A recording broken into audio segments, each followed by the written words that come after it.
Ziggy's band, the Spiders from Mars, included Mick Ronson, Trevor Bolder, and Mick Woodmansey. The bold new act shocked conservatives, but there were tens of thousands of teenagers and young adults who were instantly drawn to Ziggy's otherworldliness. People started to get interested because he looked so strange, different. Ziggy was essentially like a brilliant collage of a lot of different elements. There was a bit of Lindsay Kemp mime stuff, there was a little Warhol, there was some kabuki, and there was a whole lot of David Bowie.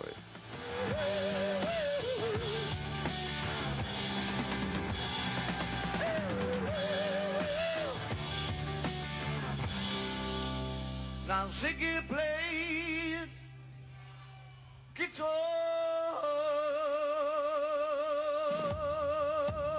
The rise and fall of Ziggy Stardust and the Spiders from Mars proved to be David's breakthrough album. It hit stores on June the 9th, 1972, and went gold soon after. Ziggy came at the right time. You could feel the buzz in the air. It was like bigger than David, bigger than the band, bigger than the record company. It was almost like something that was meant to be in history. One of the keys to Ziggy's success was Bowie's complete dedication to his extraterrestrial creation. I believe in my part all the way down the line, right the way down. But I do play it for all it's worth, because that's the way I do my stage thing. That's part of what Bowie's supposed to be all about. I'm an actor. Bowie's androgynous rock and roll spaceman helped launch the era of glam rock. In the late 60s and early 70s, everything had become aesthetically quite pedestrian. And you had a lot of bands like Crosby, Stills, Nash & Young, who I love, but they looked like farmers. And I think the glam rock people looked at it and said, you know what, let's be glamorous. It wasn't so much what he was wearing, it was just the feeling he was putting across. You know, it was him, his actual self, that was like that. And that's what was so strong. David was the king, the queen, the prince, whatever you want to call him, of glam. He was its finest hour, its most potent force. The outrageous nature of Ziggy kept David in the news, and Bowie fed the frenzy with more than just his appearance. When photographer Mick Rock snapped a highly suggestive picture of David and guitarist Mick Ronson, Bowie recognized another chance for star-making publicity. David said, let's buy a full page in Melody Maker. It was an important shot for David. It was like Pete Townsend smashing the guitar or Jimi Hendrix setting it on fire. And that set the cat among the pigeons very nicely. Bowie was bigger than ever, and his manager, Tony DeFries, set out to capitalize on David's new fame. In the summer of 1972, DeFries launched Main Man, a management company with Bowie as his star client. David was also becoming known for the songs he wrote and produced for others.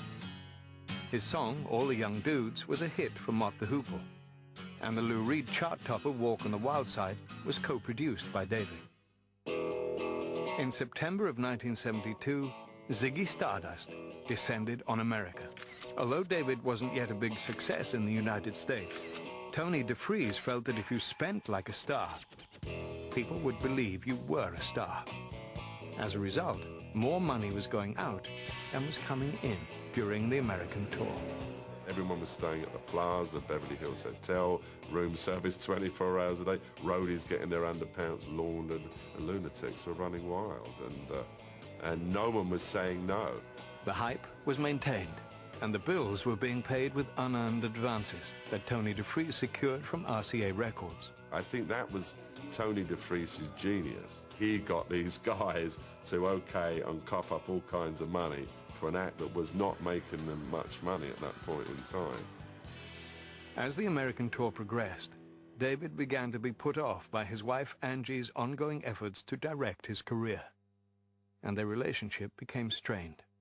She would help organize things, but once the show got to America, it all started to go to another level in terms of the development of what was going on, and I don't know that she ever learned how to handle it that well.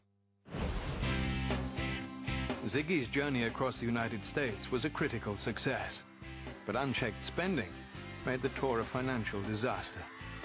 Even so, when Bowie returned to England, he was treated like a conquering hero. For heaven's sake, wait for ages to see him.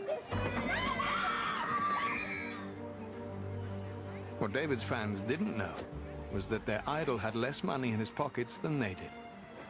But that didn't keep David from indulging in recreational drug use. And David's narcotic of choice was cocaine. Right at the beginning, there wasn't much of that going on. After America, there started to be a lot more.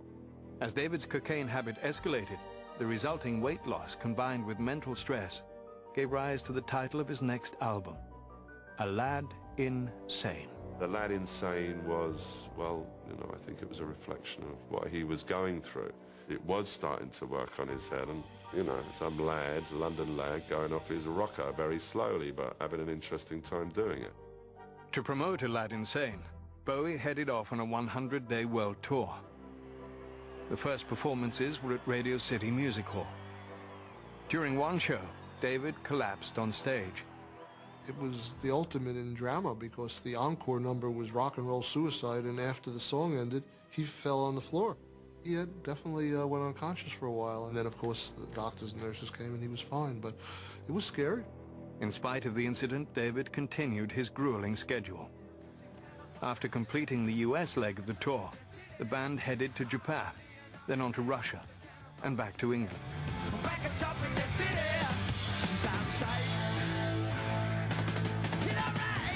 When Bowie returned home, he learned that A Lad Insane was #1 on the charts.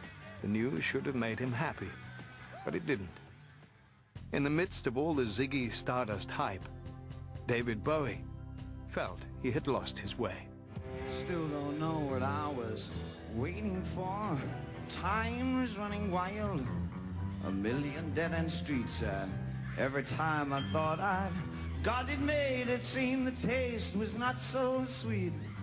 All the feedback was coming to Ziggy Stardust. I mean, not to David Jones from Brixton. So he had created this alter ego, and the alter ego took over his entire life.